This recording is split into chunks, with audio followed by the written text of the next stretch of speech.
አላደርገውም፣ በፍጹም አላደርገውም። አትጠራጠሪ ዶክተር፣ በደንብ ታረጊዋለሽ። እኔ ማርኮን ያላሰበው ከባድ ችግር ደረሰበት። እንዲሁም አብርሃም መስማት የሌለበትን ከባድ ሚስጥር ሰማ። ማርኮንና ዲና ትልቅ ሚስጥር ወጣባቸው። ሁለታቸውን በሚጣሉበትና በሚጨቃጨቁበት ሰዓት አብርሃም እውነቱን አወቀ። አብርሃም እውነቱን አውቆም ግን ደግሞ እያስመሰለ እንደነበር ሁሉ አወቁ። አሁን ላይ ዲናና ማርኮን ተጣልተዋል። በጋራ የወለድናቸው ልጆች ወይም ደግሞ ምንም እንኳን ባይሳካ ወደ ልጆቻችን እንሄድ አለብን። በቃ ሁሉም ነገር ተበላሽተዋል። እስከ ዛሬ ድረስ ስለፋበት የቆየሁት ሁሉም ተበላሽተዋል እያለች ዲናም ማርኮንን በጣም ስታናድደውም ነበረ። ማርኮን ደግሞ በፍጹም ይሄ ነገር ሊበላሽ አልፈቅድለትም። ምክንያቱም ደግሞ አብርሃምን ባዶን አስቀረዋለሁ፣ ቤቱን ሽጬ በእኔ ቁጥጥር ስር አድርገዋለሁ። ከዛም በኋላ ነው እኔና እሱ የምንፋተው እንጂ በፍጹም ጥዬ አልሄድም በማለት ማርኮንም ይህን ውሳኔ ወስኖም ነበር። ዲና ግን በውሸቷና እንዲሁም ደግሞ በሴራዋ ብዙ ነገር ስለሆነች ስለዚህ ካሁን በኋላ መሄድ አለብኝ፣ በፍጹም በቃ ይህን ነገር መቀጠል አልችልም ብላም ስትለው በተደጋጋሚ ይህን ነገር በፍጹም እኔም ላደርግ አልችልም ብሎም ነበረ ብዙ ነገር ሲናገር የነበረው። ነገር ግን አሁን ላይ ዲና ብዙ ነገር ብትናገርም ሁሉም ሚስጥር ስለወጣባት ስለዚህ አማራጩን እሷ እየፈለገች ያለ ነገር ግን ደግሞ አሁን ላይ አብርሃም እያሾፈባትና እንዲሁም ደግሞ እየቀለደባት በተለይ ደግሞ አሁን በቅርቡ ምርጥ ልጅ ልትሰጪ ነው፣ በጣም አመሰግናለሁ የኔ ልዩ ሚስት እያለም እያላት እያለ እሷ ግን ደግሞ እውነት መስሏትኝ ስለዚህ አብርሃም ተሸውዶልኛል ማለት ነው። ካሁን በኋላ ማርኮንና እኔም ውጭ ላይም ሆነ እንዲሁም ቤት ውስጥ ምንም አይነት እንኳን እንደ ፍቅረኛሞች ወይም ደግሞ እንደ ባልና ሚስት ሳይሆን እንደ እህትና እንደ ወንድም ሀብት ማድረግ አለብን። በውጭም ቢሆን በፍጹም እሱ ጋር በሌላ ግንኙነት መገናኘት የለብንም ብላም ወስናለች። ይህን ስትወስን ማርኮን በጣም ነበር የተናደደው። በተለይ ደግሞ ከአብርሃም አርግዣለሁ ስትለው በጣም ነበር ያበሳጨው። እንዴት እንደዚህ ታደርጊያለሽ? ይኸውልሽ እኔና ልጆችሽን እንዴት በዚህ ልክ ትክጂናለሽ? በፍጹም ይህን ነገር ማድረግ አትችይም ብሎም ስላትም ነበረ። እንዲሁም ድና በቃ አሁን ግድ ነው ሁሉን ነገር ለማስተካከል ይህን ነገር ማድረግ ስላለብኝ ስለዚህ ወስኛለሁ። ደግሞ ምንም አይነት ነገር አሁን ላይ እንዲበላሽብኝ አልፈልግም። ነገሮች ሁሉ ጫፍ ላይ ደርሰው እየተበላሹብኝ ነው። ይሄ ደግሞ አንተን ምክንያቱ በማለት ማርኮንን ትናገረዋለች። ማርኮንም በጣም ተናዶና ተበሳይቶ ልዩ ሚስጥራችን ሁሉንም ሰማች በማለት ልዩን አንቆ ይዞ ለምንድን ነው አንቺ ግን የምትከታተይን? ቆይ ግን ምንድን ነው ችግርሽ? ብሎም አንቆ ይዛታል። እንዲሁም ልዩ ደግሞ በጣም ትደነግጣለች። በቃ እኔ ምንም ነገር የሰማሁት ነገር የለም ባክተወይ በቃ ብላም ትለዋለች። እንዲሁም ዶክተር ርብቃን ከባድ ማስጠንቀቂያ ሰጣት። አንድ በአንድ እዚህ ቤት የመጣሽበትን የረሳሽ ይመስለኛል። ነገር ግን ደግሞ ዶክተር ርብቃን የሚያሳስባትኝ አሁን ላይ በተለይ ደግሞ ልዩ ስለራቀቻትኝ ልዩ አሁን ላይ ዶክተር ርብቃን ዓይንሽን ላፈር ብላታለች። ምክንያቱም ደግሞ ይህን ነገር ያለችበት ምክንያት እስከ ዛሬ ድረስ አምናና እንዲሁም ደግሞ አብረው እየሰሩ እያለ አብርሃምና እንዲሁም ደግሞ ሳቤላን ለማገዝ ለዚህ ከጎናቸው እንዳሉም ነበር የምታውቀው። ነገር ግን ዶክተር ርብቃ የሰጠቻትን ቪዲዮና ፎቶ በማጥፋቷ በዛ በጣም መጥፎ ሰው ነሽ፣ እውነትም እውነት ተኩላ ነሽ በማለት ብዙ ነገር ስትናገራትም ነበረ።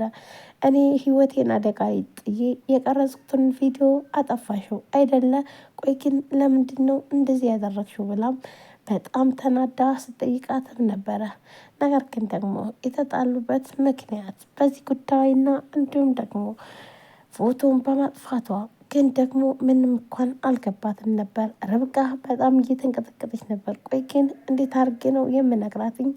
እንዴት አድርጌ ነው የማሳመናት? ብላም ነበር። ይህም ፎቶ ያጠፋባት ደግሞ ማርኮን ነው። ማርኮን ሄዶም እንግዲህ ህይወትሽን አደጋ ላይ ከምትጥዩና እንዲሁም ደግሞ ፍቅረኛሽን ከምገለው አሁኑኑ ስለዚህ ይህንን ፎቶ ማጥፋት አለብሽ ብሎም አስገድዷት ነው ፎቶውን ያጠፋችው። በዚህ ምክንያት ሁሉ ነገርም ቢፈጠር አሁን ላይ ግን ምንም ነገር ማድረግ የማትችለው ከባድ ችግር ተፈጥሮባታል። ርብቃ ፍቅረኛዋ መጣው ብሩንም ይዤልሽ እየመጣው ነው ብሎም ከደወለላት በኋላ የዋሽታው ነው ቀርቷል።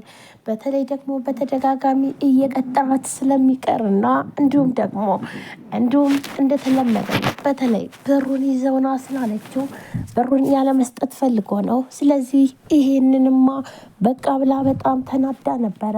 ከአሁን በኋላ በቃኝ ብላ ውሳኔ ወሰነችው።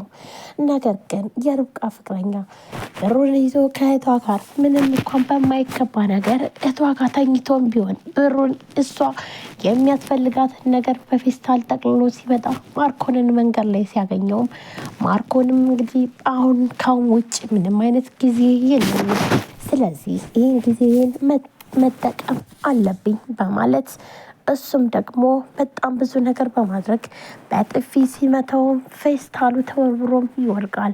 ያ ፌስታል ደግሞ እሱ ብዙ ነገር ካደረገም በኋላ ምንድን ነው በማለት ማርኮን ፌስታሉን ሲያየው በጣም የሚፈልገውና እንዲሁም ደግሞ በተለይ ብሬን አምጣ እያለ ርብቃን ያገተበት ምክንያት ብር ነበርና እሱም ብሩን አገኘው። ያን ብርም ይዞ ለመሄድ ሲሞክር የሁሉ ብር የት እየሄደ ነው እባክህ ብሎም ይለዋል። ይህንን በሚናገርበትም ሰዓት እባክህን ማርኮን ይህ ብር በጣም ያስፈልገኛል፣ በቃ ተው ብሩን አስቀምጠው ይለዋል። እሱ ግን እዛ ተጎርቶ ተኝቶ እያለ እባክህን ተው እያለ መማፀን ጀመረ።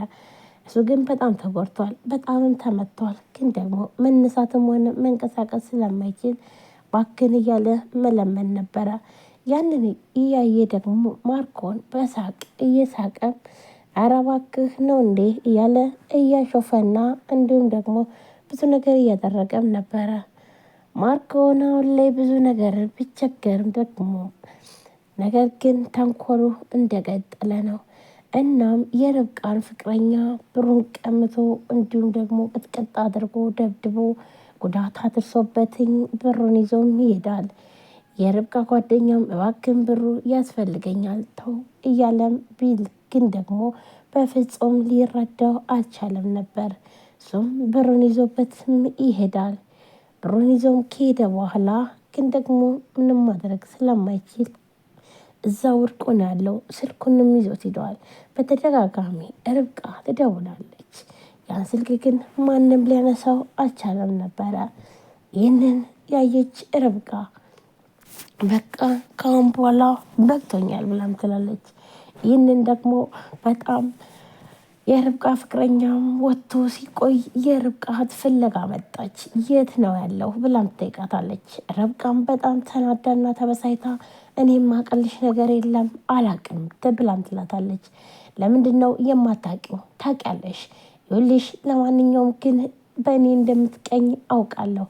እኔና እሱ ፍቅረኛሞች ነን። ነገር ግን ደግሞ አንቺ ደግሞ ይኸው ጣልቃ ገብተሻል። ቆይ አንቺ እቴ ነሽ ወይ ብላም ትላለች። አሁን ዞር በይልኝ፣ እኔ እሱን አላየሁልሽም። ሂደሽ ከምፈልግበት ፈልጊ፣ የማውቀው ነገር የለም ብላም ትናገራታለች። ይህንን ስትናገራት ርብቃም እህቷ ጋር ይያያዛሉ። እህቷም ደግሞ